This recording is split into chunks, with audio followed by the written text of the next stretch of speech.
I mean, I think a lot of questions are probably going to be about kind of the state of insurance right now. So I can kind of make some general comments about what we're seeing right now, the changes kind of from a year ago, and then I'm happy to answer any questions that you guys have. So obviously COVID has had a huge impact on insurance, but I know there's a lot of things going around, a lot of things being said, but insurance is still available. But the things that we're seeing exclusions with respect to COVID and some communicable diseases on policies now. So that's obviously a big difference. But the regular coverages besides these exclusions are still there, and coverage is still available. Because of the volume of claims, we're definitely seeing rates increase when compared kind of to January of this year. But that being said, we've been writing a lot of policies and the coverage is still there. And I'm sure you have lots of questions about specific coverages that I'm happy to answer. So I can unmute people and you can ask me your questions, or you can also type them into the chat box and I'm happy to answer as well. I don't, oh, sorry. No, go ahead. Oh, I was just going to say, I don't have any specific questions, but I would love just kind of like a general overview of how you guys are dealing with communicable diseases. Yeah, with the exclusions? Yeah. Yeah, so I mean, it really depends. Right now, the only option that there is to actually get coverage for these exclusions is there's a program out of the States that is providing coverage for this. So basically you buy your policy in Canada with the exclusions and you can go down, there's a company in the States that's selling a policy that essentially buys that coverage back for those exclusions. There's some caveats. You have to have a US company to access it, and it is quite expensive. It's approximately 10% of the limit. So, for example, $1 million of coverage is $100,000. So that's really the only viable option right now. In Quebec, there is a program, but it's through SODEC, but it has to be obviously shooting in Quebec. There is, people are working, there is rumblings of a federal program to address these exclusions as well, but nothing official has come out on that yet. So we have some clients who are, just comfortable with taking on the risk of these exclusions. And we have some clients who are purchasing the more, the buyback coverage through the US. And then some people who are just kind of waiting until they can, because they don't, they don't want to take on that risk of that exclusion. So there's kind of, people are dealing with it in different ways. Okay. Yeah, we're a small production company, so we would probably not be looking at the US buyback. Yeah. We're definitely hoping, a Canadian product becomes available, but it's just not there at the moment. Can I say that I don't know if this is helpful or not, but there have been a lot of, very helpful protocols, and I'm sure that you're aware of them, that have come out around, just around shoots, how many people on set, how many camera people at operating at one time, notices up, making sure that people are aware of what kind of protocols there are in place. And having those those guidelines sent out to crew members ahead of time so that there's less chance of you running into some kind of trouble, right? If everybody has a clear set of guidelines ahead of time, and then you can check to make sure that everyone is adhering to them. Are there guidelines that Front Row provides? Because I've seen a wide range of approaches to onset protocol. We've developed our own, but we did that basically with our own research and not with the guidance of an insurance company. Yeah. So right now, the insurance companies aren't giving us, a set protocol, what they're typically asking is they want to see your protocol, and obviously they would review it, and if they had any issues they would talk, but they're not giving us, especially for the policies where they're already excluding it, just because they're, it's not, the onus is more on the producer. They're not giving us that much input on the protocols, but yeah, we've definitely seen them. I know different WorkSafe has theirs, and different, different unions and things like that have all their different protocols. I haven't, from all the ones that we've reviewed and sent in, there haven't been any issues with them. People seem to be doing a really good job. Yeah, and I'm just to let you know that I'm sitting here in Ontario, and it's obviously it's the same thing across the country, but people are I think guidelines in workplaces have come out from the provincial governments, and then in addition to that, there have been some national guidelines from other countries, and as Megan said, it's a really good idea for you to look at what unions are saying and so on, so that you can build your own. You can build those guidelines that make the underwriters feel a little bit more secure. Just that you're on top of things and are paying attention. Yeah, definitely. Yeah, they'll want to see that to give them a comfort level. Do you have any sense of whether these exclusions are ever going to be rolled back at any point, or is that still an open question? Yeah, I mean, I think it just really depends on the state of, everything. Definitely I would hope once the vaccine comes, we're gonna, that would help. It's just really, I think, because they don't even know kind of the scale, even though, we're kind of 6 months into it, the scale of the claims, they don't, and what's going to happen. There's still, the insurance companies are still kind of getting a feel for the actual impact. So until it's all about building comfort with them. So, once they can kind of feel like they can kind of, kind of anticipate what the actual, potential losses could be moving forward, will we see a change in the exclusion? So, it's really hard to say when that will be. Of course, we hope, just given past similar types of things, eventually, there is some change, but it's just really hard to say when that would be now. I think one thing too to consider, or another thing to consider here, is that I think Megan alluded to this earlier, is that so the COVID thing is new, but in terms of insurance rates, it's sitting on top of a platform in which rates were already beginning to increase, say, over the last 18 months or something, even perhaps longer ago than that, based on the losses that have come about related to climate change. If you think of the wildfires, if you think of the floods, if you think of all of these kinds of things, and insurance is a risk averse it's a risk averse business. It's always calculating sort of what losses are compared to what the income can be. And so there are different insurers who are moving out of certain areas. There are, where investments just don't seem to be that stable. So there was a shift in the insurance market into what we call a hard market, which probably you would call a hard market too, in the sense that rates were slowly starting to creep up. So whenever things are, reach the realm of the unknown, that's when, if you think of this risk-averse business, that's when things start to get a little tight for the consumer. And so that, again, is why it's very good to hear that you're developing your own protocols, and anything that you can do to show that you are trying to mitigate a risk.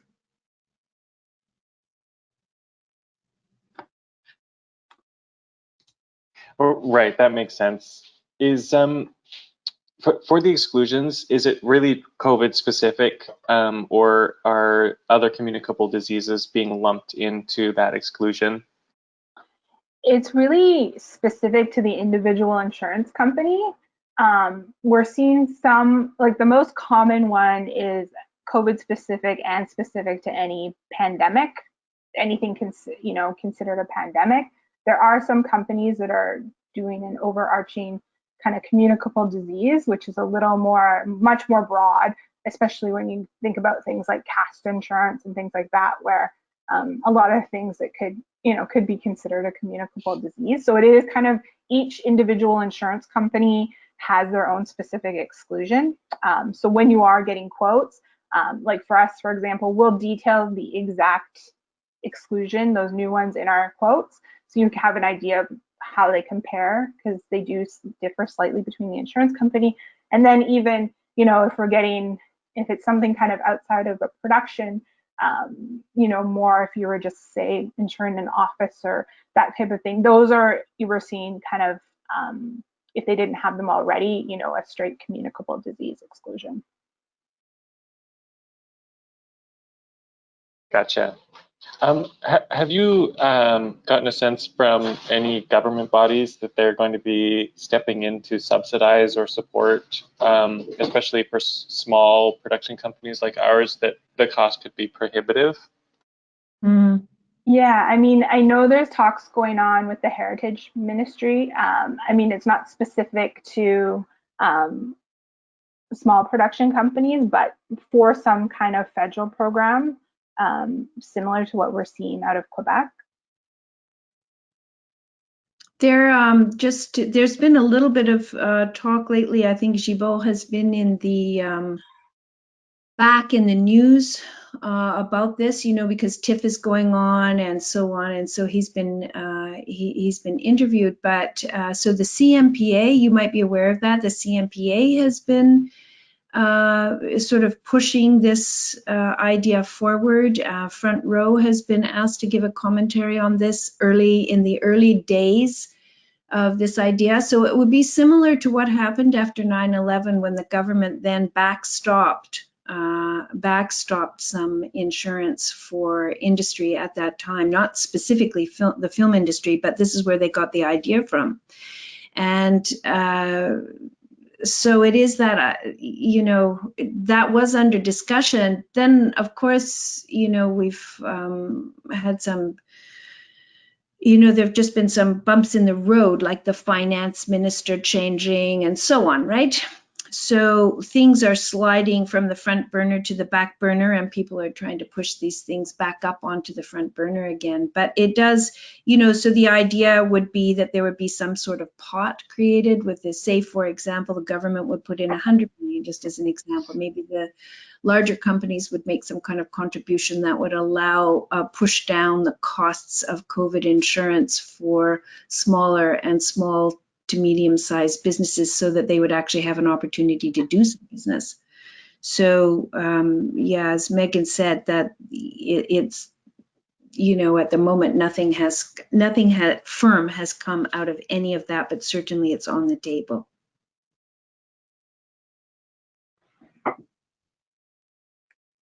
Great. Yeah, I'm not sure if I have any more kind of specific questions. If there's anything you think that I should be aware of, great. Yeah, I mean, the one thing I would think, kind of, just it's kind of changed, other than the thing, just because of all this change, it does take a little bit longer these days to get quotes and just that process. So, if that's something you're thinking about, I would just say try and get a quote as early as you can, because things can just take a little bit longer. We've had one company who is no longer writing in it, so we have there's less markets. So, I'd just say it's a good idea to give yourself some more time if you're looking for insurance in Canada. Yeah, I think that's really good advice. We're giving that same advice out here in Ontario too. Are you working out of Vancouver Island? Yep, we're in Victoria. In Victoria, And how have things been for you? I mean, we slowed right down as soon as the shutdown started in March, and it was a very quiet summer. just kind of wrapping up projects that we had already shot, and trying to develop stuff for the fall. And now things are kind of rapidly picking back up. So hoping that things don't shut down to the point that we can't continue moving forwards with the new projects that we have greenlit. But yeah, it was a very quiet summer, and it feels like there's kind of a backlog that's being cleared now. Mm-hmm. Hey, can I jump in? So there's one other person. I came in late, so I apologize, but this is Christopher Angel. And I'm also in Victoria at the moment, and I'm a writer-director more than a producer, but I also have an independent feature that I'm looking to bring here, and insurance is top of my mind because I have a partner who's in the UK who's financing it. And of course, as you know, the UK does have a government-backed COVID insurance policy in place. So it's difficult right now to get him to commit to come here, which is frustrating. But I had a quick question, if you know, which is the interplay now of insurance policies I could get either with or without the rider you're talking about and a completion bond. Do you know if the bonds would sign off on a project that does not have this additional rider? I'm not specifically, but just knowing bond companies, I would say they're, typically they want no exclusions. no non-standard exclusions. So I haven't come up across, but just I would suspect they're going to want those bought back, those exclusions. Got it. Mm-hmm. Is there anything in? Did you say it's Christopher or Chris? Yes, either one's fine. Yeah. Are there any other specific questions that you want? I'm not sure when you came when you came in, and if yeah, I came in right probably 2:05, but I think I actually don't know the other gentleman's name, but he was asking. He ticked off all the questions I had, so I think we were thinking the same. There's a pretty different list, I think, these days with COVID, right? It's just, yes. how does this affect this?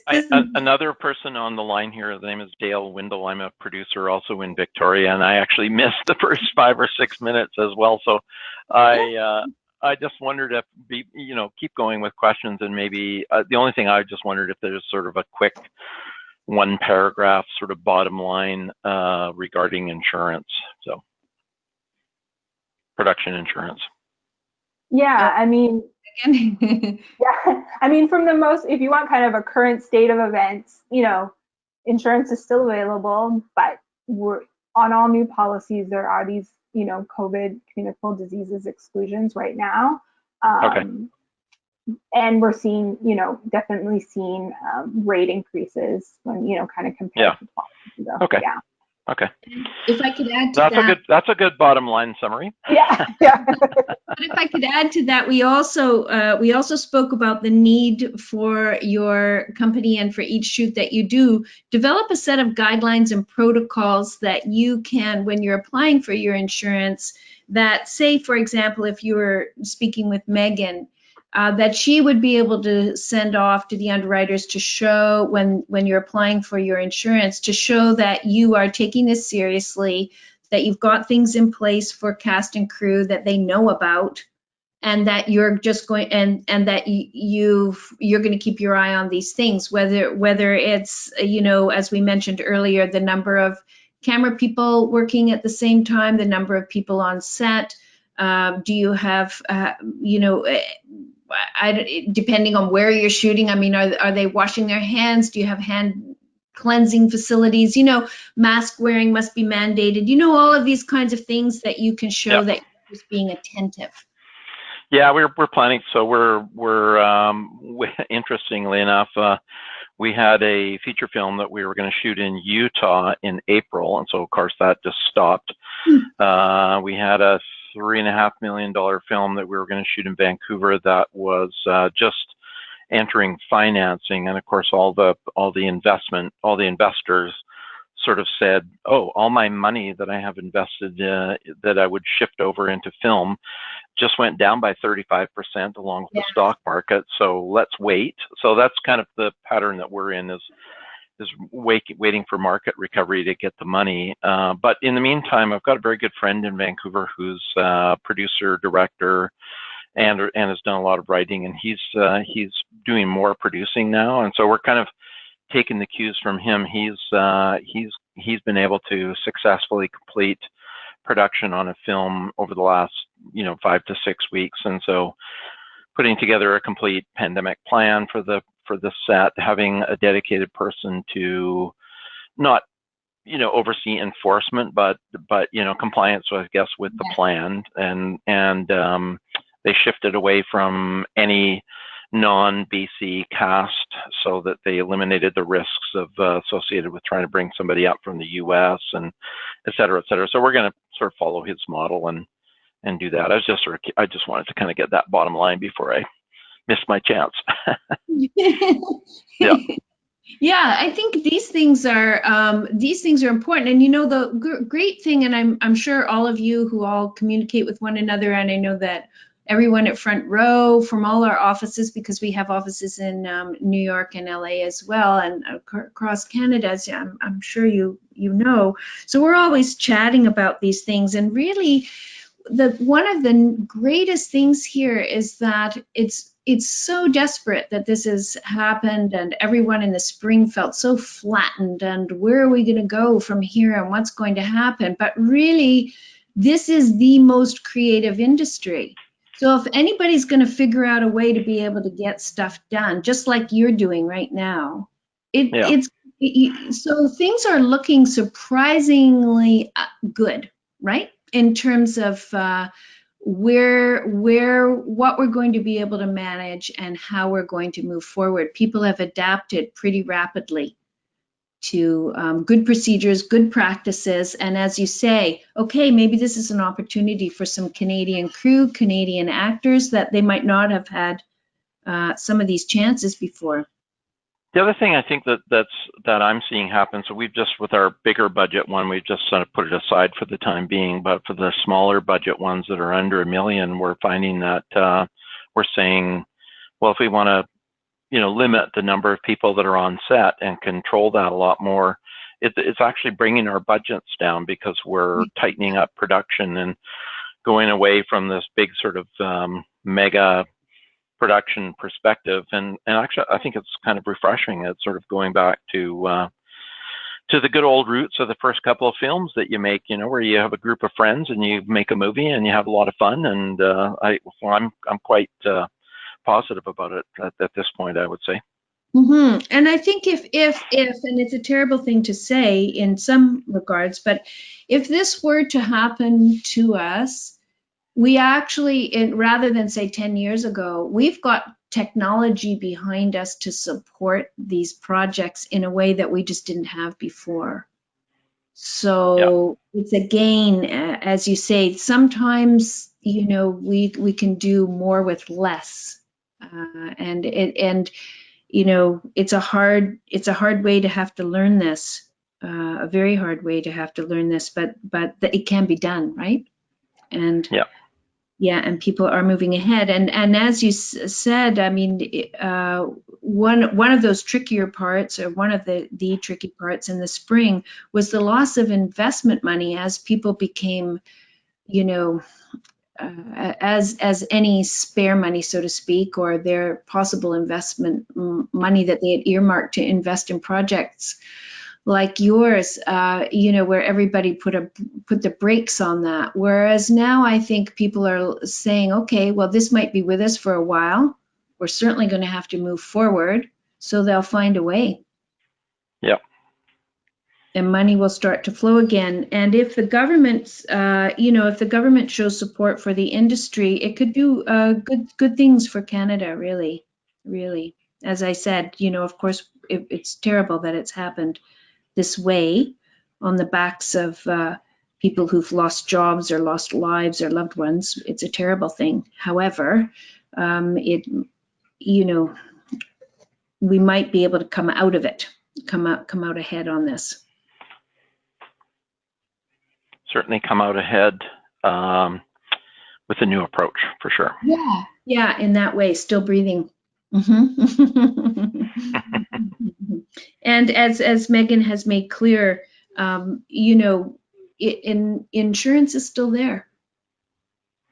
Yeah, that was the key thing that I just was wanting to get. So perfect. Mm-hmm.